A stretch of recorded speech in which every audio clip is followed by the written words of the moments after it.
सबसे पहले श्रीमती अनीता भारती उन्नाव से, आइए जाइए।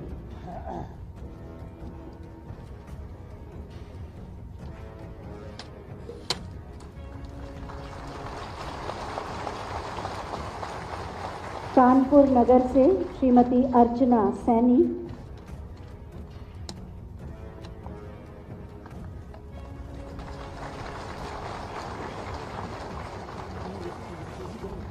अयोध्या से श्रीमती अरदासा देवी,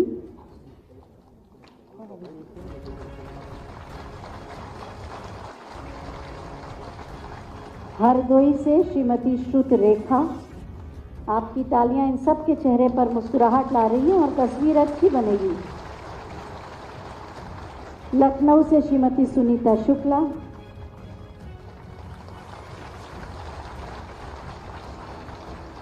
लखनऊ से श्रीमती तबस्सुम,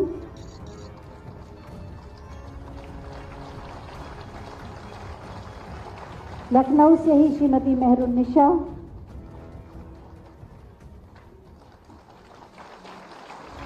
सभी वर्गों के लोगों का प्रतिनिधित्व है। कानपुर देहात से श्रीमती कल्पना,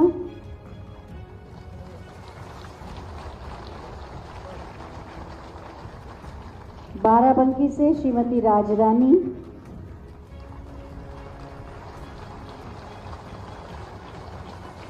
फर्रुखाबाद से श्रीमती कांति,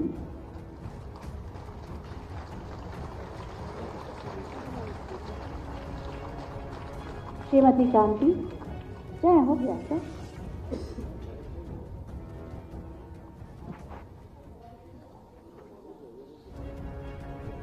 ये बुला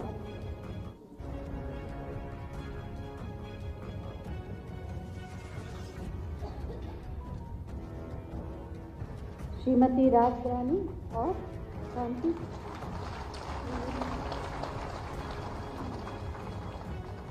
श्रीमती राजरानी और श्रीमती कांति, बहुत बहुत धन्यवाद। हाँ, उनको मिल गया। बहुत बहुत धन्यवाद। मैं बहुत ही आदर के साथ माननीय मुख्यमंत्री महोदय से अनुरोध करूंगी कि एक बार फिर हमारा मार्गदर्शन करके हमें कृतार्थ करें आपकी तालियों की शुभेच्छाओं के साथ।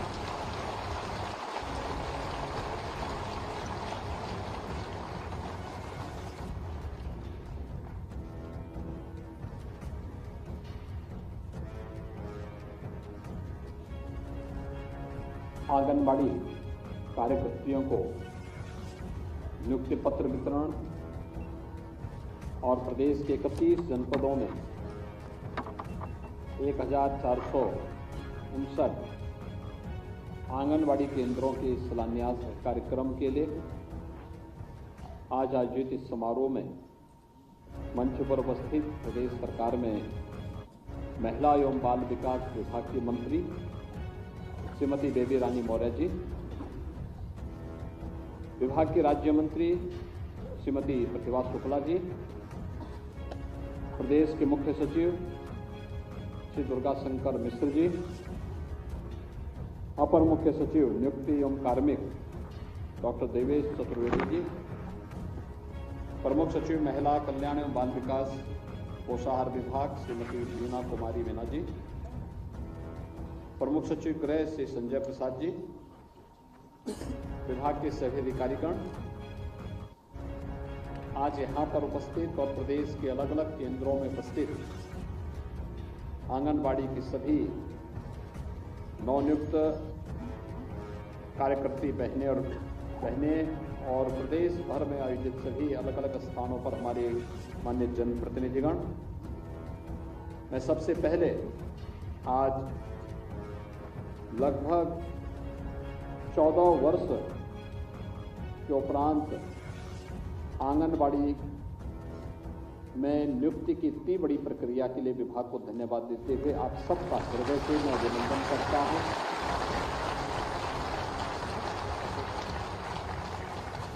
आप सबको मैं बधाई देता हूं। आपके परिवार के सदस्यों को भी मैं इसके लिए हृदय से बधाई देता हूं।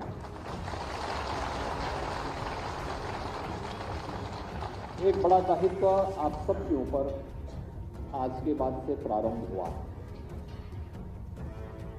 हम सब जानते हैं कि प्रधानमंत्री मोदी जी ने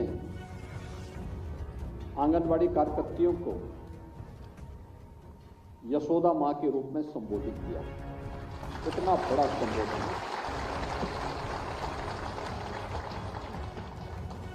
क्यों किया? क्योंकि कृष्ण कन्हैया को बचपन में यशोदा मैया ने ही उनका लालन पालन किया।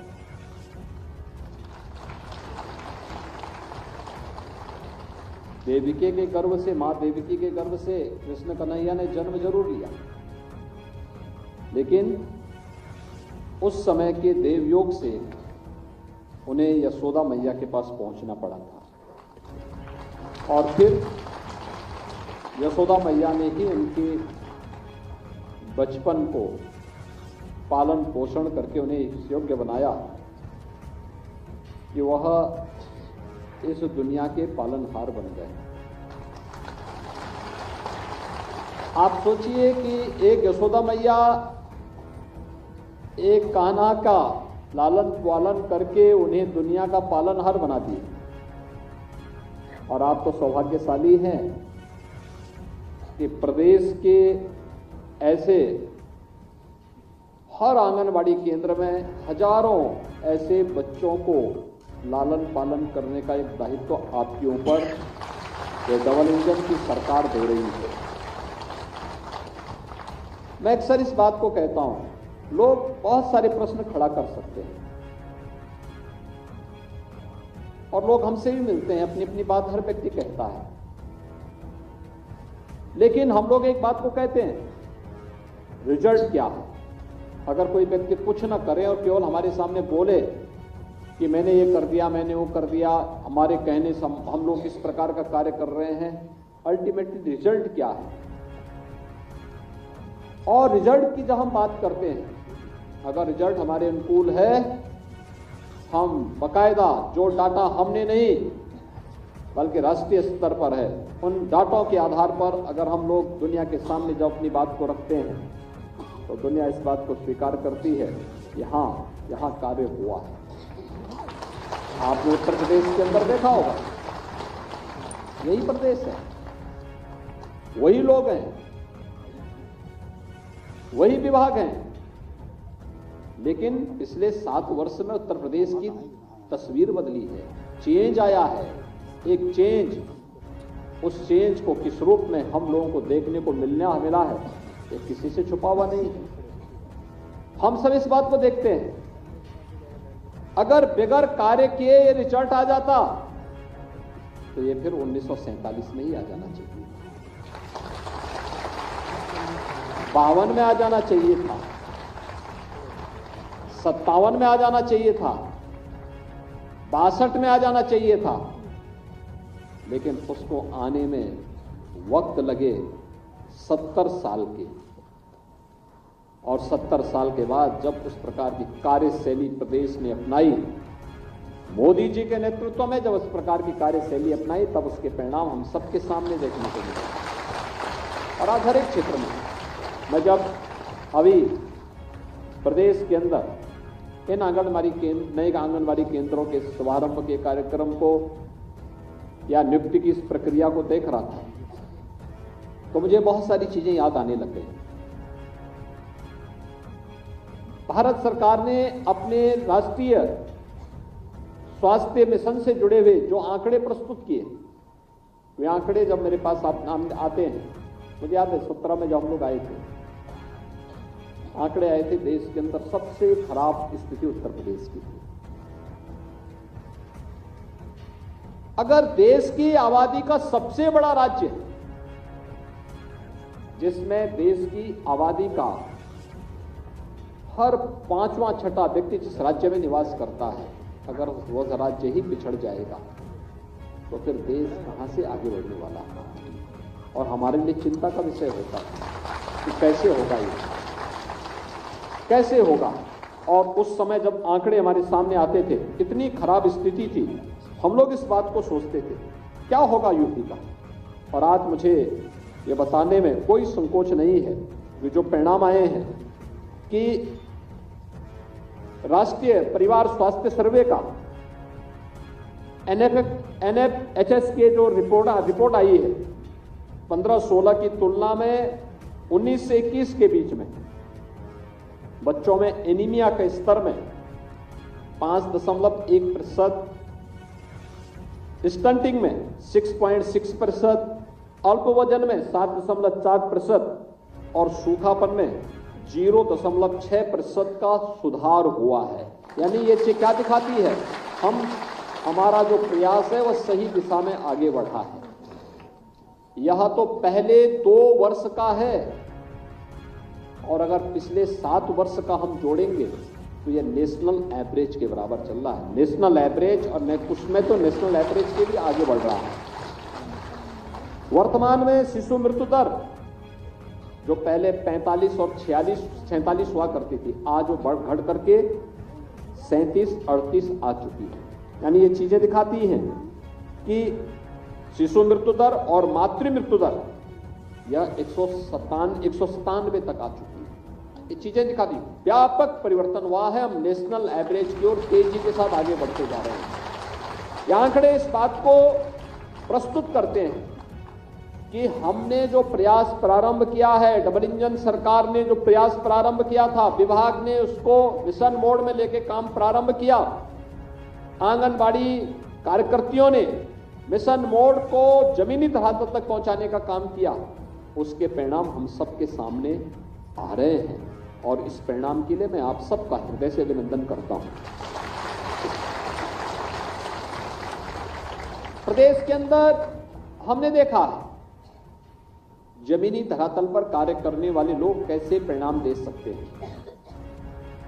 मुझे याद है 2020 मार्च 2020 में जब इस सदी की सबसे बड़ी महामारी कोरोना आई थी और कोरोना की उस महामारी के दौरान हर एक की चिंता थी यूपी का क्या होगा,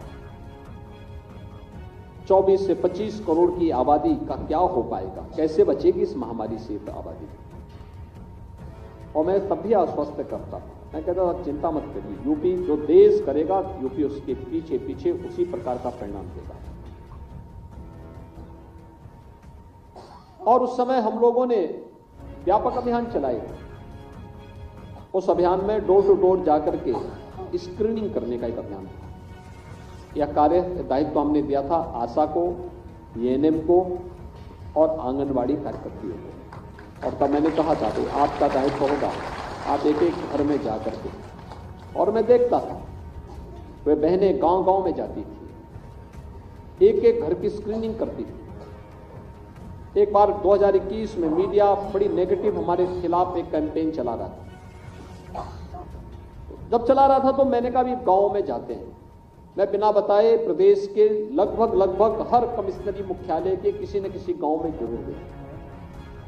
और जाने के बाद जब जिन क्षेत्रों में मुझे जानकारी मिलती थी कि वहां कोरोना का ज्यादा संक्रमण है, मैं वहीं जाता था, किसी एक गांव में विजिट करता था। और मैं जिस भी गांव में गया बिना बताए जाता था। जिला मुख्यालय पे लैंड किया, वहां से कुछ देर बैठक लेने के बाद फिर मैं निकलता था कि मुझे इन गांवों में जाना है। प्रशासन को तात्कालिक रूप से कहते थे, प्रशासन के लोग साहब अचानक आप बता रहे हैं हमें बहुत सारी तो तैयारी करनी है। मैंने कहा देखो आपको कोई तैयारी स्पेशल नहीं करनी है, केवल मुझे उस गांव तक ले जाने की व्यवस्था करनी है। और मैं जाके मैं देख जाता था, जब 15 मिनट 20 मिनट या आधे घंटे के अंदर जब मैं उस गांव में पहुंचता था तो मुझे वहां पर आंगनबाड़ी, एएनएम या आशा वर्कर ही दिखाई देती थी जो एक एक घर की स्क्रीनिंग करने, उन्हें दवा उपलब्ध करवाने, कोरोना से संक्रमित लोगों की सेवा करने पूरी तन्मयता के साथ कार्य कर रही थी। यह कोरोना महामारी के दौरान हम लोगों ने अपनी आंखों से देखा। और उससे पहले तो उत्तर प्रदेश ने सफलतापूर्वक इंसेफ्लाइटिस जैसी 40 वर्ष से प्रदेश में और खासतौर पर पूर्वी उत्तर प्रदेश में 1 से 15 वर्ष तक के बच्चों पे कहर ढाने वाली इस महामारी को पूरी तरह समाप्त करने में फील्ड लेवल के हमारे जितने भी इस प्रकार के वर्कर हैं, इन लोगों ने, इनके प्रयास से, मोदी जी के नेतृत्व में हम लोगों ने सफलता प्राप्त की। जिस बीमारी से प्रतिवर्ष 1200 से 1500 बच्चों की मौत होती थी। आज मैं कह सकता हूं कि उस बीमारी को हम लोगों ने पूरी तरह नियंत्रित कर लिया है। अब इंसेफ्लाइटिस से कोई मौत उत्तर प्रदेश के अंदर नहीं होती। ये सफल मॉडल है यूपी का, और मैं धन्यवाद दूंगा उन सभी संस्थाओं को जिन लोगों ने हमारे साथ सहयोग करके इस महामारी से यूपी के बच्चों को बचाने का काम किया। ये बड़ा दायित्व आपके ऊपर आ रहा नहीं जा रहा है, ये बड़ा दायित्व आपके ऊपर है। धात्री महिलाओं के लिए, नवजात शिशुओं के लिए, कुंवारी कन्याओं के लिए, बचपन को बचाने के लिए जो अभियान चल रहा है, उनके पोषण के लिए जो अभियान चल रहा है, और पोषण के साथ साथ आंगनवाड़ी केंद्र के माध्यम से उन बच्चों के प्रशिक्षण का, उनको एक साथ अनेक रचनात्मक अभियान के साथ जोड़ने का एक बड़ा कार्यक्रम, बड़ा दायित्व आपके ऊपर है। और उस बड़ा दायित्व के लिए एक और प्रदेश ने जो अभियान प्रारंभ किया है, केंद्र और राज्य की सरकार आंगनवाड़ी केंद्रों के पास उनका अपना भवन हो। आज 1459 ऐसे आंगनवाड़ी केंद्रों के भवन का शिलान्यास भी हो रहा है। यानी इससे पहले जितने बने थे, पिछले 7 वर्ष में हम लोगों ने उस संख्या को दोगुना करने में सफलता प्राप्त की। और अपना भवन है तो फिर उसमें उन गतिविधियों को जो उन बच्चों के लिए आवश्यक है उनको आगे बढ़ाने में भी मदद मिलती है, और प्री प्राइमरी के रूप में उन आंगनवाड़ी केंद्रों को स्थापित करने की जो हमारी मंशा है, इस मंशा को भी आगे बढ़ाने में इसके माध्यम से मदद मिलेगी। इस दौरान बहुत सारे अभिनव प्रयास भी विभाग ने किए हैं। खासतौर पर एक मामले में जिसको ये माना जाता था कि बच्चों को आंगनवाड़ी केंद्रों में हॉट कुक उपलब्ध नहीं हो रहा है, और मुझे प्रसन्नता है कि पिछली बार हम लोगों ने यहीं पर हॉट कुक के कार्यक्रम को प्रदेश के अंदर लॉन्च किया था। और इस दौरान प्रदेश ने एक यूनिक कार्यक्रम किया था जो 2021 में प्रधानमंत्री जी के कर कमलों से हमने शिलान्यास भी करवाया था। प्रदेश के अंदर आंगनवाड़ी केंद्र और महिला स्वयंसेवी समूह के माध्यम से हर एक विकास खंड स्तर पर पहले चरण में 204 ऐसे केंद्र विकसित करना, ऐसे प्लांट स्थापित करना जहां पे क्वालिटी के रैप्सी तैयार करने की व्यवस्था अब महिला स्वयंसेवी समूह के माध्यम से, आंगनवाड़ी के माध्यम से इस कार्यक्रम को हम आगे बढ़ाने का काम कर रहे हैं। एक अभिनव प्रयास है। लाखों लोगों को इससे रोजगार मिलेगा, यूपी के अंदर रोजगार मिलेगा। क्वालिटी फूड की सब पोषाहार उपलब्ध करा पाएंगे, और उससे उन बच्चों की दुआ और उन गर्भवती महिलाओं की दुआ भी आपके साथ होगी जो इस पोषाहार के माध्यम से कुपोषण से सुपोषण की ओर जाएंगे। उनका भी आपके ऊपर आशीर्वाद आएगा। तो स्वाभाविक रूप से राज्य हमारा अगर बचपन स्वस्थ हुआ तो स्वाभाविक रूप से उसकी जवानी भी स्वस्थ होगी, और जवानी स्वस्थ होगी तो समाज उसकी प्रतिभा और उसकी योग्य, उसकी क्षमता का लाभ लेकर के स्वयं स्वस्थ भी होगा, सशक्त भी होगा। प्रधानमंत्री जी के विकसित भारत की संकल्पना को पूरा करने में आपकी भूमिका इस रूप में होगी। बचपन को न केवल बचाने के लिए बल्कि बचपन को समर्थ और सशक्त बनाने में, सुपोषित बनाने में आपको अपना योगदान देना है। और यही योगदान विकसित भारत के माध्यम, विकसित उत्तर प्रदेश के माध्यम से विकसित भारत की परिकल्पना को साकार करने में अपना योगदान देगा। आज के इस कार्यक्रम के अवसर पर मैं एक बार फिर से आप सभी को 31 जनपदों में 173 करोड़ रुपए की लागत से 1459 आंगनवाड़ी केंद्रों के शिलान्यास के लिए हृदय से विभाग को बधाई देता हूं। उन सभी जनपदों को हृदय से बधाई देता हूं। 3077 नौ चयनित आंगनवाड़ी कार्यकर्तियों को नियुक्ति पत्र वितरण के लिए हृदय से उन्हें भी बधाई देता हूं, उनका अभिनंदन करता हूं। महिला और बाल विकास विभाग का हिस्सा बनने के लिए उनका मैं अभिनंदन करता हूं और विश्वास व्यक्त करता हूं कि वे सभी लोग पूरी तन्मयता के साथ लग करके परिणाम पर ध्यान देंगे। जैसे मैंने आपको बताया कोई क्या कहता है इसकी चिंता नहीं करनी, चिंता रिजल्ट पर करनी है, रिजल्ट। और अंततः आपका रिजल्ट ही आपको इस योग्य बताएगा कि आपको किस रूप में क्रमिक रूप से आगे बढ़ करके इस विभाग को और भी समुन्नत और सशक्त बनाना है।